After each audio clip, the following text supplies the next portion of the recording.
Please make sure to subscribe and hit that notification bell. People said I was crazy. They're troubled, they warned. They've been through too much, they said. No one can handle girls like that. Maybe they were right. Maybe I was crazy. But when I walked into that foster home 20 years ago and saw 5 pairs of eyes staring back at me, eyes that had already seen too much of the world's ugliness, I knew I wasn't leaving without them. I didn't care about the files filled with words like aggressive, uncontrollable, or violent. I didn't care that no one else wanted them. I looked at those girls and saw my daughters. And for 2 decades, I fought tooth and nail to give them a life worth living. I worked double shifts. I went without so they could have more. I took insults from neighbors, pity from church folk, and even threats from people who thought I'd made a mistake. But I never imagined that the danger wouldn't come from the outside. It would come from them. And the night it happened, the night those 5 girls I raised did the unthinkable, I realized love doesn't always save people. Sometimes, it gives them more power to destroy you. My name is Evelyn Amadi, and I've never been afraid of hard work, or hard people. Growing up black and poor in the South taught me 2 things. The world will not hand you anything, and sometimes you have to be your own army. So when I walked into the Jefferson County foster home that humid summer afternoon, I wasn't looking for easy. I was looking for mine. I'd been volunteering there for almost a year, mostly helping with the toddlers and babies. Everyone loved those. But that day, Ms. Patrice, the head caretaker, asked me to help with the older ones. She said it in that tone that told me older didn't mean age, it meant trouble. The hallway smelled like bleach and boiled cabbage. I remember the sound of a TV playing cartoons somewhere, too loud and too cheerful for the heavy air in that place. Miss Patrice opened the last door on the left, and that's when I saw them. 5 girls. 5 broken, beautiful, sharp-eyed girls. The oldest was 17, sitting on the top bunk with her arms crossed, daring me to say something she didn't like. The youngest was barely 7, sitting on the floor coloring outside the lines. In between them were 3 others, each with their own wall built around them. They've all been here longer than any of the others, Ms. Patrice said, like she was apologizing for them. We can't get them placed together. Most people take 1 or 2, never all 5. I looked at those girls. Really looked.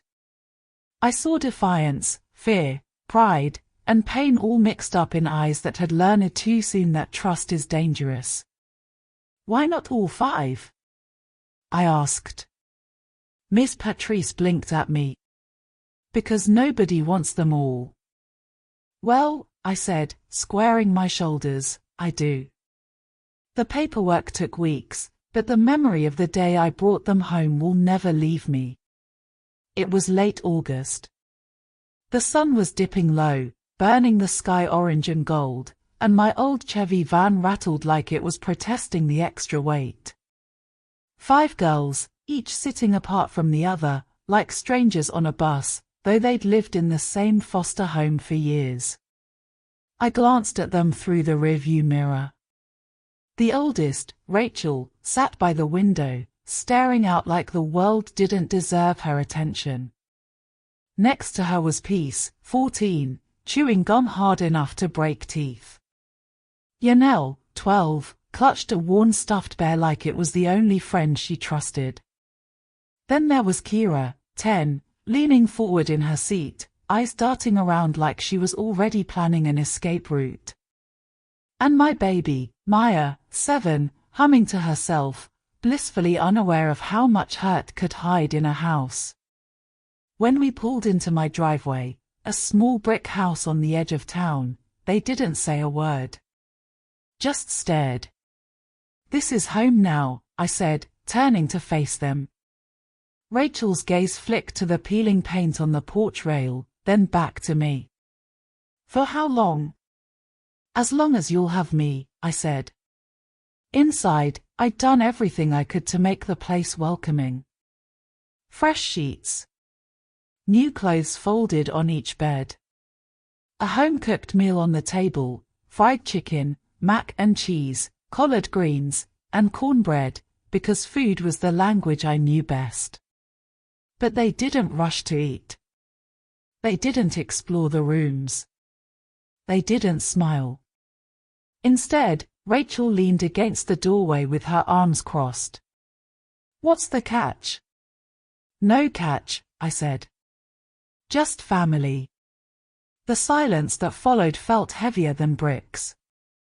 That night, I lay in bed listening to the sounds of my new family settling in, the creak of the hallway floorboards, the opening and closing of doors, muffled whispers I couldn't make out.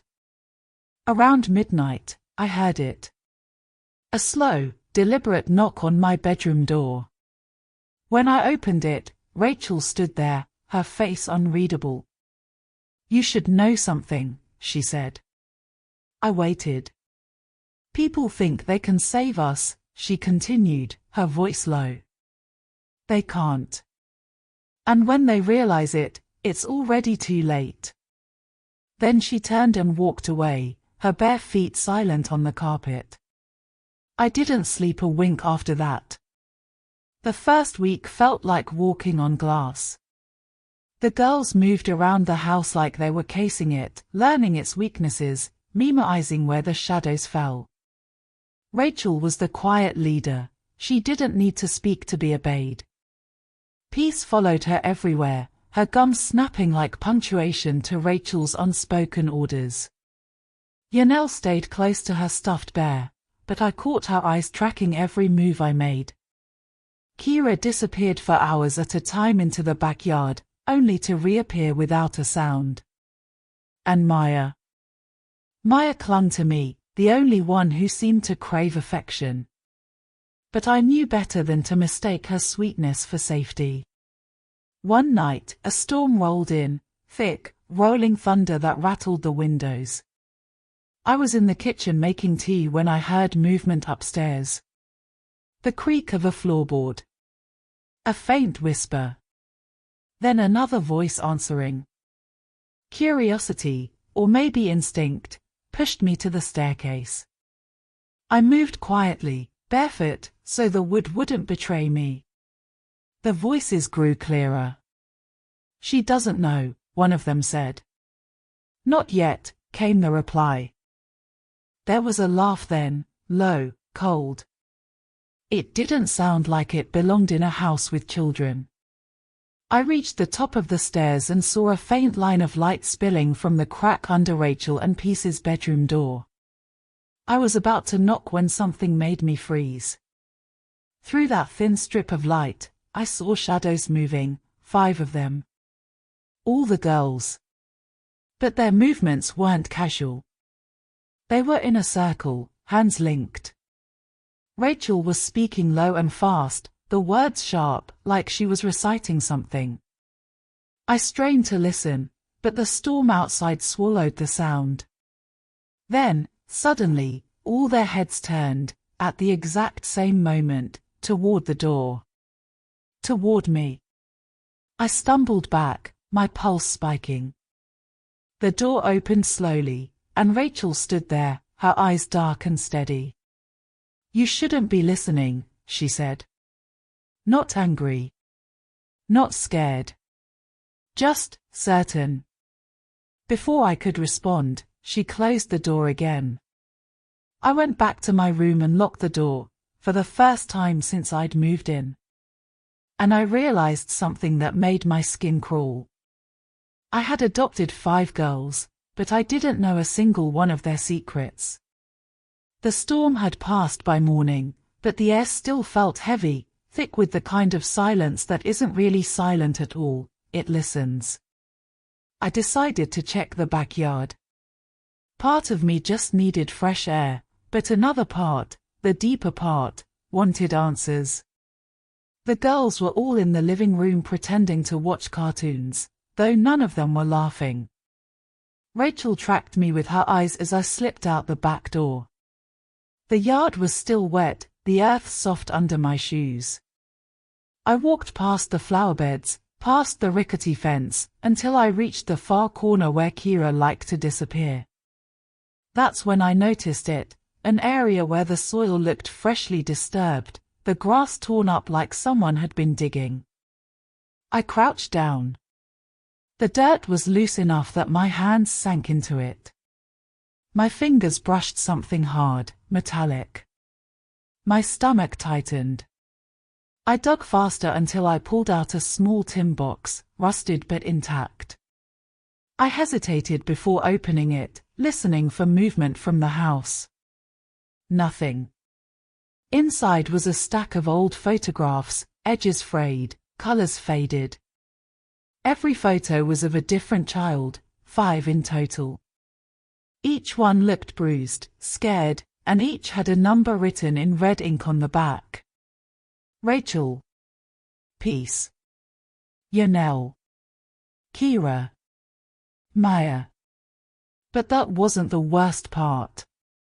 At the very bottom of the tin was one last photograph. The picture wasn't old, it was crisp, recent.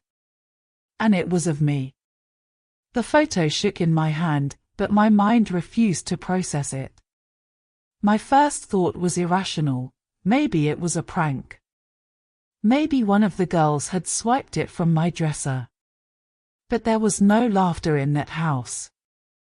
No light-hearted mischief. I slipped the photo into my pocket, put the tin back, and recovered it with soil. My heart was pounding, but I didn't want them to know I'd found it, not yet. When I walked back into the house, all 5 girls were still on the couch. Rachel's eyes flicked to my mud-stained hands, then to my face. A slow smile curled her lips. "Find what you were looking for?" she asked. I didn't answer. Instead, I told them I was making lunch and went to the kitchen. My hands trembled so badly I could barely hold the knife to slice bread. That's when I heard it, low voices again, drifting from the living room. I crept closer, just enough to catch words between the static of the old TV. "Sixth one's ready," Rachel said. "We wait for the signal," Peace replied. "This time we finish it," Kira added. And then, soft, sweet Maya giggled. "She won't see it coming." I went cold all over. Whatever had brought these girls to my doorstep wasn't just trauma. It was training. And according to that list, I was next. That night, I didn't sleep. I stayed in the rocking chair in my bedroom, the lamp on low, my mind spinning like a loose wheel. If the girls thought I was just going to sit here and wait for whatever they were planning, they were wrong. By dawn, I had a plan. Step 1, gather proof. Step 2, contact someone I could trust. Step 3, survive. I waited until they were all sleeping, or at least pretending to. Then I slipped into each of their rooms. I searched drawers, under mattresses, inside closets. I found little things, bits of rope, broken padlocks, an old cell phone with no SIM card but full of encrypted notes. The kind of notes that make your skin crawl because you can feel the malice without understanding the words. Then I made my mistake. While I was in Rachel's room, I noticed her dresser drawer was stuck. I yanked it open and saw a small velvet pouch inside. I reached for it. A voice behind me froze me in place. "Looking for this?" Rachel was standing in the doorway, fully dressed, eyes flat as polished stone. I tried to play it off. "Just tidying up." She stepped closer, her hand holding the pouch like it was a crown jewel. "You shouldn't be in here, Evelyn. This room isn't safe for you." Before I could respond, 3 more figures appeared behind her, Peace, Kira, and Yanel. And then, from the hallway, Maya's sing-song voice drifted in. It's too late now. They stepped into the room, surrounding me. And that's when I realized, this wasn't me making the first move. This was them letting me think I had won. They didn't hurt me that night. Instead, Rachel told me to sleep on it, her words heavy with meaning I couldn't untangle. But at 3:14 a.m., my phone buzzed. It was an email from an address I didn't recognize. No subject. Just a single link. Every instinct screamed, don't click it. But I did. It opened a folder of scanned documents, official looking, with government seals and stamp dates. My breath caught. They were all adoption records, mine included. And for each of my girls, there was a red, case closed, unfit for release, banner at the top. These weren't children the state couldn't place. They were children the state had locked away. Not for neglect. Not for abuse. For what they had done. I read through each one, my hands trembling. Rachel, age 9, suspected in the disappearance of a foster father. Peace, age 7, found standing beside an unconscious caregiver, weapon in hand. Kira, age 8, suspected of starting the fire that killed an entire foster family. Yanel, age 6, witnessed at multiple incidents where animals and one child were found dead. And Maya, sweet, soft-voiced Maya. Her file had most of the text blacked out. But the one visible line made my stomach turn. Patient exhibits high intelligence and manipulative tendencies. Capable of leadership in group violence. The last document wasn't about them. It was about me. Dated 3 months before I'd ever applied to adopt. It said I had been selected. Not approved. Selected. I leaned back, my skin cold. This wasn't an act of kindness. I hadn't rescued them. Someone had delivered them to me. And from the whisper of footsteps in the hallway outside my bedroom door, I knew they'd just realized I knew the truth. The doorknob turned slowly. I didn't move. Maya's face appeared first, just her, framed by the dim hallway light, wearing that same soft smile she'd worn the night I brought her home. You read them, she said quietly. The others filed in behind her. Rachel closed the door, twisting the lock. Peace leaned against the wall, arms crossed. Kira sat on my dresser like it was hers, and Yanel trailed her fingers along the windowpane. We weren't supposed to tell you, Maya continued, stepping closer. But we've decided, it's time. Time for what? My voice cracked despite my best effort to sound steady. She crouched in front of me like a parent explaining something to a child. We didn't pick you. You didn't pick us. But you were assigned. You were the last test. I stared. Test? Rachel's voice cut in, low and sharp. To see if we could build something better than family. Something stronger. Something that doesn't need blood to be bound. Kira's lips curled. We're ready now. Maya tilted her head. But you're not. Before I could react, Yanel opened the window. Cold night air swept in, along with the sound of a car pulling into the driveway. Headlights flooded the room. Who's that? I demanded. Maya's eyes didn't leave mine. The man who's been watching us for 20 years. The one who put us here. The one we're going to replace. Peace tossed something into my lap. My hands closed around it without thinking, a black mask, the fabric soft but suffocating in my grip.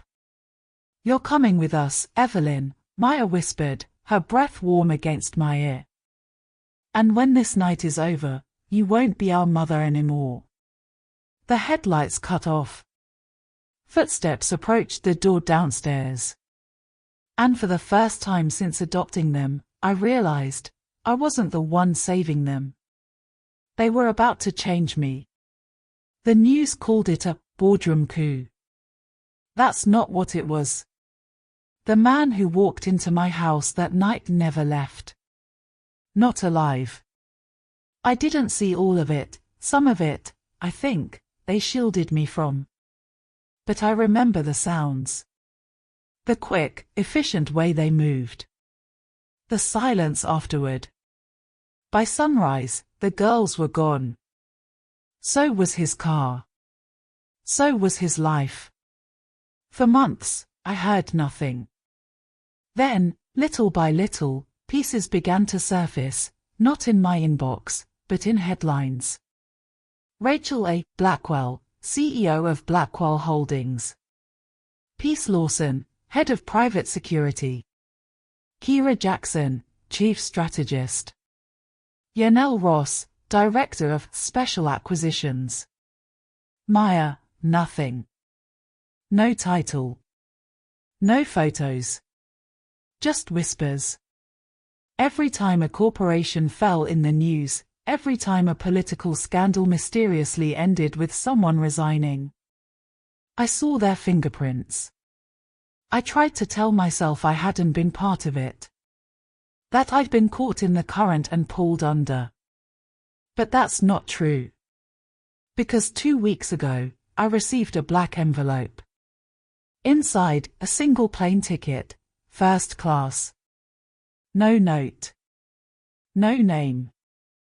Just a date. I know where I'm going. I know what they expect. And I know, after all these years, they're calling me home.